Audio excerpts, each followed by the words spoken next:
So for those who don't have a bush mule yet, this is a chance to drool over the parts with a close examination.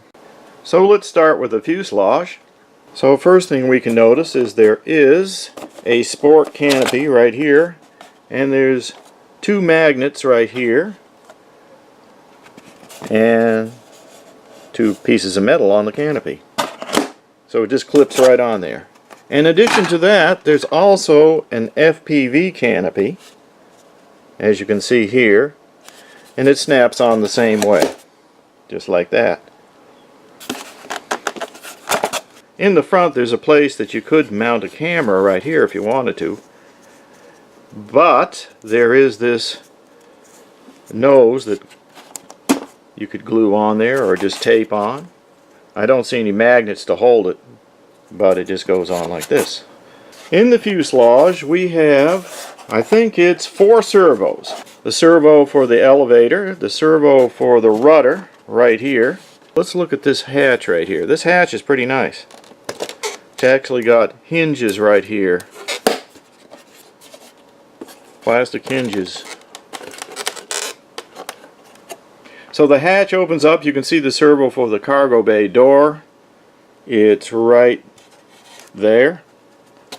And if I open the cargo bay door, you can see it moving. Here's the cargo bay door. I don't see any magnets on the cargo bay door. The servo holds it shut.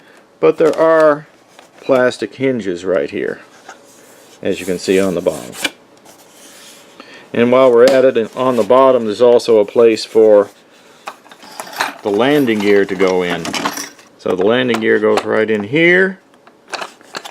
And there's some plastic clips that go right across here and some screws.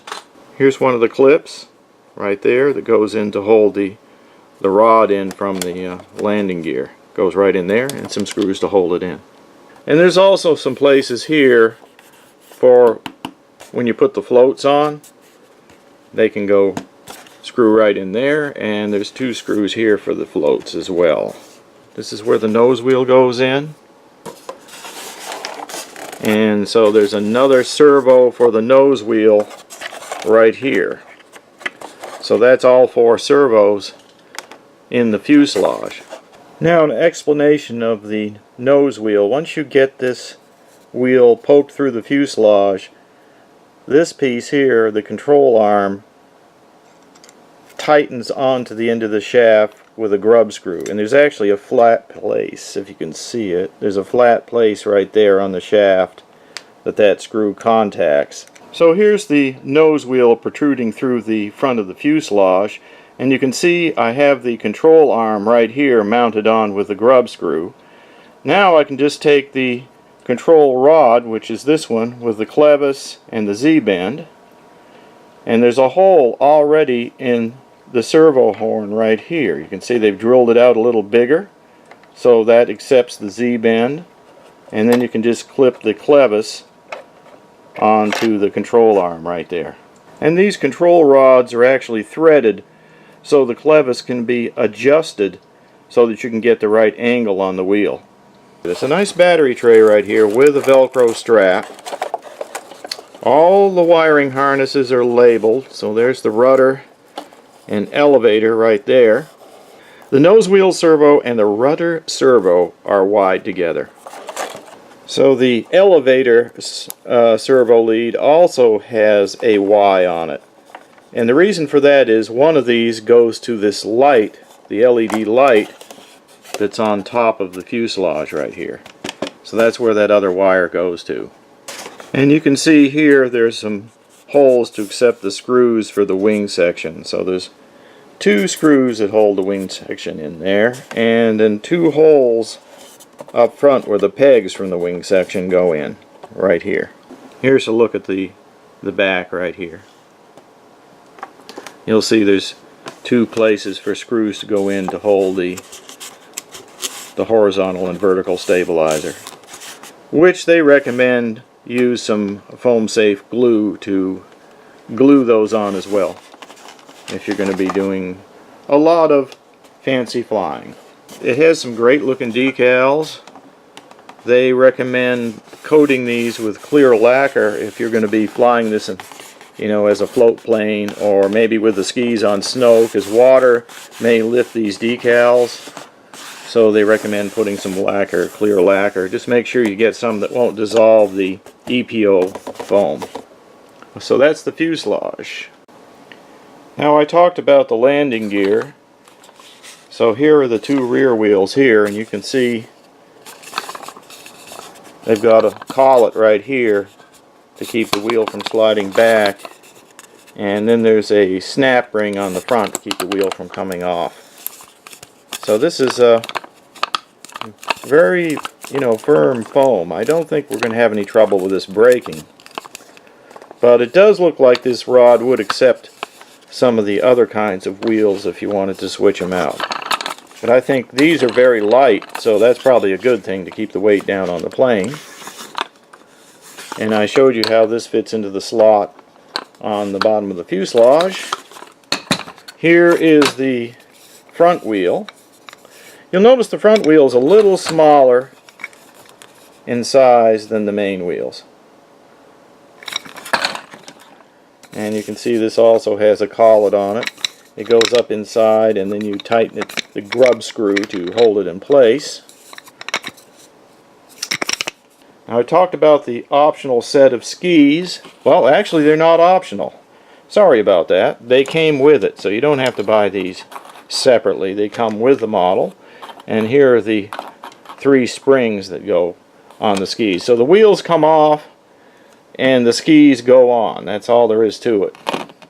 Just have to remove the wheels and put the skis on.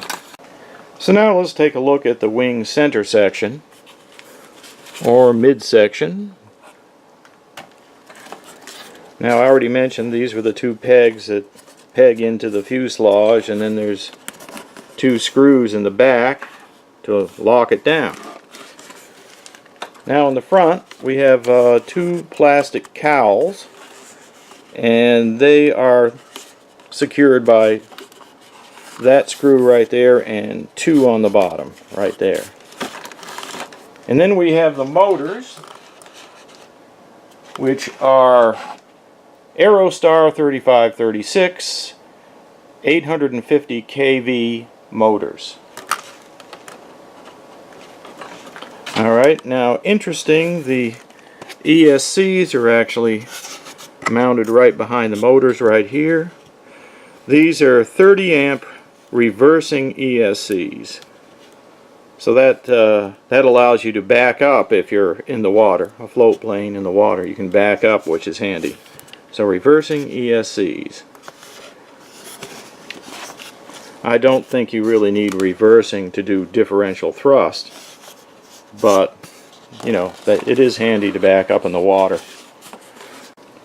Now taking a look at the end of the center section, you can see 2 servo type cables coming out there, and one is for the ailerons and the other is for the lighting on the ends of the wings. And then this hole right here is for a spar, which I'll show you later. Now we do have flaps, and they're built in. Here are the flap servos on each side. So very nice flaps built right in.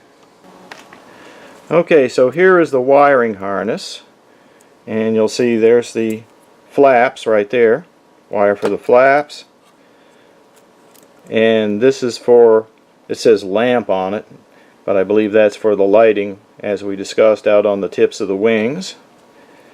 Then we have the ailerons right there, and this is the reversing channel, so you can reverse the motors.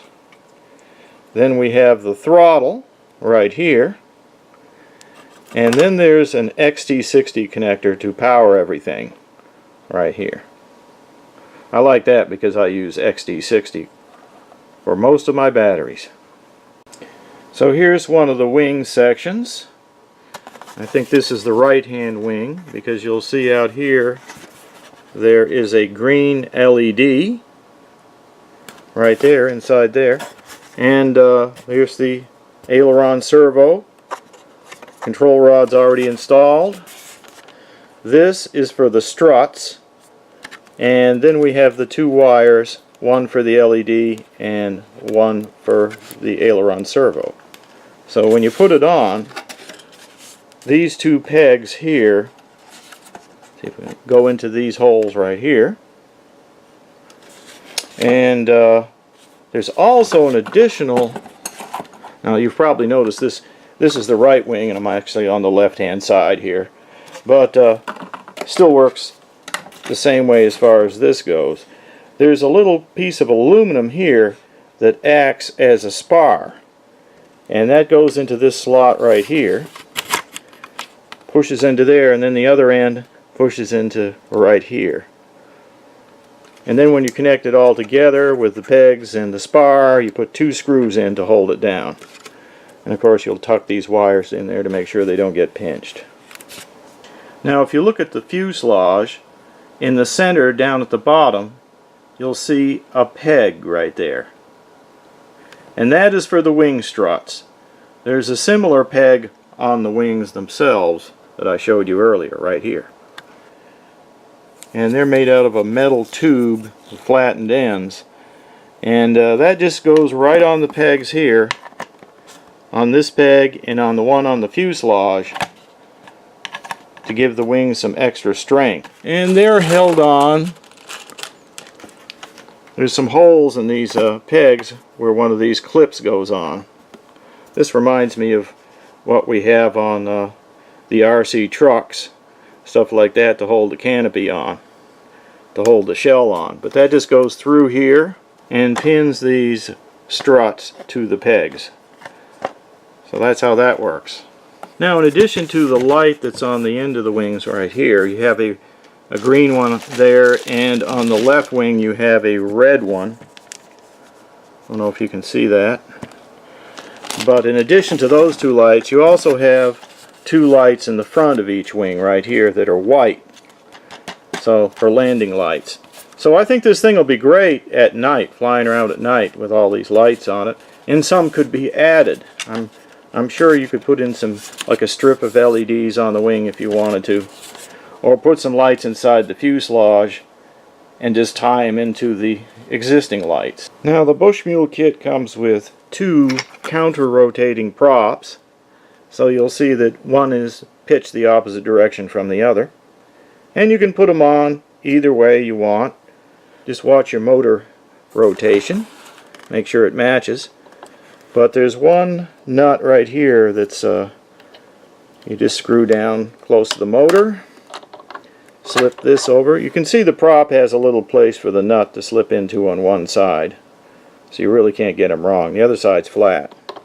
So you put it down over the nut and then tighten the other nut on top. There's a second nut like that, and then you have the little cap or spinner that just presses over it like that. I don't know if you'd want to put a little bit of cement or something on that spinner to make sure it doesn't come off, but there it is. Just kind of screw it on there. So now we have the control surfaces. So we have the horizontal stabilizer with the elevator right here, and you can see that the control horn is very well made. It's actually screwed on there. There's a plastic plate here and then a tiny plastic plate in which the screws go through to really secure that on there. So that seems like a very good setup. I like that design. Now on the rudder for the vertical stabilizer, there's a slightly different kind of horn. You can see it goes into this little plate that pinches it. So we might want to put a little hot melt on that or something to keep that from popping out. Although it looks like it does have some glue on it. Not sure. Just something to look at or look into. And then there's two holes right here, you can see, that line up with the two holes on the bottom of the vertical stabilizer. So it just fits in there. So here's the fuselage. And we can slip this key underneath that slot in the fuselage. So in order to do that, we're going to have to remove the vertical stabilizer, put the horizontal stabilizer in, and seat it Make sure it gets in there. There we go. So that's very snug, but they do recommend putting some glue on it to hold it. I would recommend some kind of shoe glue, maybe foam tack or something like that. And then you can slide in the vertical stabilizer and rock that into place and just put the 2 screws in the bottom to hold it. Then you have to put the control arms on. Now on the servo horn here, they've actually drilled out one hole a little bit larger, and that's an indication to me that that's where this Z-bend goes in, because it won't fit in the smaller holes. So this larger hole is a perfect place to just put that Z-bend in, rock it down, and then on the other hand you can put the clevis right here in one of those holes, depending on how much throw you want. I'd probably go with the second one from the end for now. So I'm not covering all of the setup for the electronics, for the radio or anything in this video. I'm just showing you the parts. Now there's also an optional float set for this that I ordered separately, and I'm not going to get into that here because I've already made a video on the floats and a walk around on the parts for the floats, so you can check that out. I'll put a link underneath the video, and might even put a card up at the top of this video so you can click on it. This servo, by the way, doesn't come with the floats. You have to add your own servo, but there is a hole there already provided, and the hardware to connect it is already provided. So that's the walk around on all the parts. I hope you enjoyed it. If you have any questions, you can just put them underneath the video. And stay tuned for the next video as I get into assembling and testing this plane.